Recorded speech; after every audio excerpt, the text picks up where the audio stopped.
Ho ho ho, bien le bonjour les amis, nous revoici sur ce bon vieux Bitcoin qui nous fait plaisir, on va pas se mentir. Alors on va aller voir ce move en 30 minutes, ce magnifique move, mais regardez à quel point il était beau, regardez-moi ça. La zone parfaite dans le timing parfait d'objectif. J'enlève ceci. Atteint, bravo, félicitations, c'est Noël. C'est pour ça que j'ai fait mon ho ho ho. On dirait un matin de Noël quand ça se passe comme ça.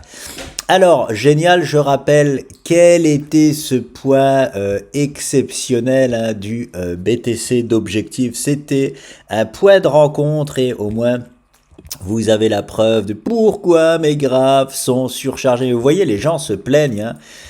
Et là, je suis content parce que vous voyez que les gens se plaignent pour rien. Regardez ce que une ancienne figure, je rappelle juste, cette toute petite figure là-bas de rebond, je vais la poser en orange pour simple rappel.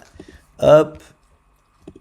Et hop, cette toute petite structure là, orange, nous a donné, hop, je vais l'enlever maintenant, cet énorme canal bleu avec ce point de rencontre ici. Voilà pourquoi mes graphes sont chargés, voilà pourquoi je laisse toujours des choses. Alors par exemple, oui, ça maintenant, hop, je vais l'enlever. Alors, le poids des 90% d'atteinte d'objectif, je le rappelle quand même, c'était alors j'ai pas envie de me tromper dans le mot, cette figure d'élargissement descendant violette, voilà. Je vais enlever par exemple ce support là maintenant, ça je sais qu'on n'en aura pas besoin. En plus de ça, c'est marrant parce que quand on a cassé cette structure justement d'élargissement violette, on s'est créé un autre élargissement ici là en bleu, la même figure en plus petite. C'était intéressant. Alors je vais enlever ceci. Donc on avait ce poids là d'atteinte d'objectif dans 90% du temps et avec un canal bleu qu'on s'était créé. Oui, on l'avait complètement créé. On va pas se mentir, hein, c'est ce que je vous disais dans la dernière vidéo, mais c'est comme ça que ça marche. Et là, vous en avez la preuve. Hein. Pourquoi je dis qu'on avait créé cette ligne-là? Parce qu'on n'avait qu'un point de contact. Hein. On peut pas mettre une trade line avec un seul point de contact, ça veut dire qu'elle existe pas encore. Mais la preuve qu'on peut faire exister des choses qui n'existent pas encore, c'est la magie du trading. Donc voilà. Je suis juste content surtout pour vous les amis, dans le sens où j'avais fait une vidéo en vous disant comment faire en sorte de savoir si on vous raconte du lard ou du cochon, que ce soit ici ou sur une autre chaîne. Hein, c'est important de faire un tri, il y a tellement d'informations aujourd'hui, c'est important de faire un tri. Et je vous avais dit deux choses, je vous avais dit de ne jamais faire confiance à tout ce qu'on peut dire, et que ce soit, je rigole pas, que ce soit ici ou sur une autre chaîne, ne faites jamais confiance, ne soyez pas dans la croyance de ce que quelqu'un dit. Par contre, croyez les chiffres, parce que les chiffres ne mentent pas. Donc, je vais prendre ici cet exemple-là. Lorsque quelqu'un vous dit, et que ce soit moi, je rigole pas, que ce soit moi ou quelqu'un d'autre, hein, je serais très content que vous alliez sur une autre chaîne et que cette personne-là vous montre des choses encore plus que moi, encore mieux, c'est-à-dire plein de poids bien précis, qui se prend des positions, qui des fois perd, parce que c'est des statistiques, il doit perdre des trades, c'est normal, mais qui le plus souvent peut avoir raison et surtout des poids précis. Là, vous êtes sûr d'avoir en face de vous quelqu'un qui ne vous raconte pas de la MERDE. Hein, et je prends cet exemple-là, lorsque quelqu'un vous dit, et je répète que ce soit moi ou un autre, on s'en fout, mais lorsque quelqu'un vous dit, on a 9 chances sur 10 de venir aux 60 450 $ dans un timing ici-là, et que cela se passe, vous voyez bien que là, vous n'êtes plus dans la croyance. Hein. Lorsque ça se passe et qu'on a une correction sur ce point-là, vous n'êtes plus dans la croyance. Les chiffres ont donné raison à la personne, et là, vous savez que la personne ne vous raconte pas de la MERDE. Vous voyez ce que je veux dire? C'est ça, la différence entre être dans la croyance ou pas. Et je rappelle les deux choses importantes. Si vous êtes sur une chaîne ou si vous écoutez des gens qui ne se positionnent pas, clairement, en disant des choses claires, alerte rouge. Mais en plus de ça, c'était quoi la deuxième chose? Donc déjà se positionner, très important. Et la deuxième chose, je sais plus. Ah merde, mince, elle était tout aussi importante que la première. Déjà, faut être chez des... Alors, c'est marrant parce que moi, je me fais pas des amis. Et là, je vais pas m'en faire encore une fois. Hein. Vous, si vous m'aimez bien, vous allez être content. Les haters, ce que j'appelle les haters que je me suis créé, c'est principalement à cause de ça, de mon arrogance. Hein. Et ben, sachez que j'ai encore pas été assez arrogant sur ma dernière vidéo et je le serai des fois encore plus. Hein. Mais bon, je me suis déjà trouvé assez arrogant quand j'ai dit que le BTC allait nous donner le rendez-vous là à 19h31 en rigolant. Bon, c'était quand même pas mal en termes d'arrogance, mais voilà. Vous, ce que vous trouvez arrogant, moi je trouve ça juste normal parce que c'est pas moi qui le dis, comme je le dis tout le temps, c'est le BTC. Hein. Donc ce que vous trouvez arrogant, en fait c'est le BTC qui le dit. Donc vous trouvez le BTC arrogant. Voilà ce que j'ai envie de vous dire. Non mais vous avez le droit, peut-être que je suis arrogant. Peut-être. Et j'aime l'être. Voilà, j'aime l'être, j'aime juste dire des choses bien précises et avoir raison ou tort, je m'en fous, parce que je sais que ça reste des statistiques. Hein. Ce poids-là parfait, on a été le chercher, le plus souvent on ira le chercher, mais une fois sur 10, j'aurai tort. Hein, je le rappelle. Et une fois sur 10, les gens ils seront trop contents que j'ai tort, ils m'en mettront plein les dents, et moi ça me fera juste rire, parce que je sais que eux auront pris à trade où ils ont raison une fois sur 10, et que donc j'aimerais pas être à la place de leur compte de trading.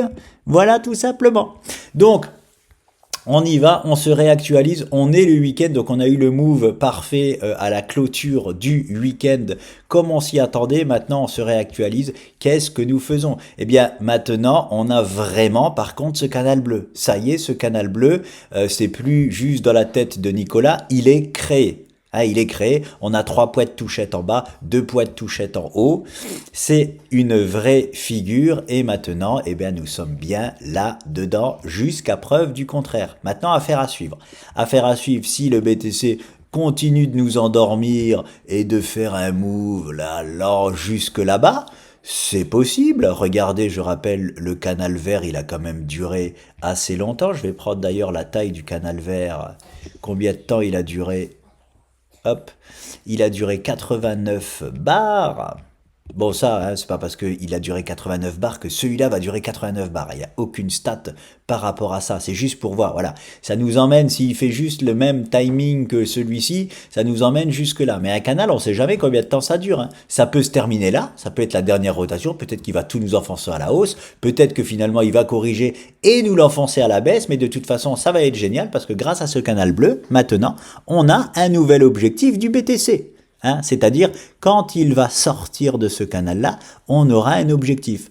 On m'a déjà parlé, oui, je ne suis pas dupe, je sais que sur les futurs, nous avons un gap aux 53 000 $, donc merci à un ami à moi de me l'avoir rappelé, nous avons un gap, allez, on va dire là, aux alentours de cette zone-là, hein, qu'on peut du coup revisiter, c'est-à-dire que ici, si on commence à corriger et à casser ce canal à la baisse, eh bien, on va très certainement aller combler ce gap-là avant de reprendre notre hausse. Pourquoi?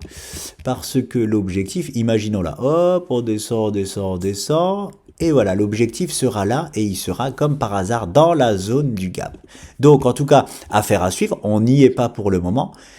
C'est au Bitcoin maintenant de nous en dire plus, hein, ça y est, il nous en avait dit...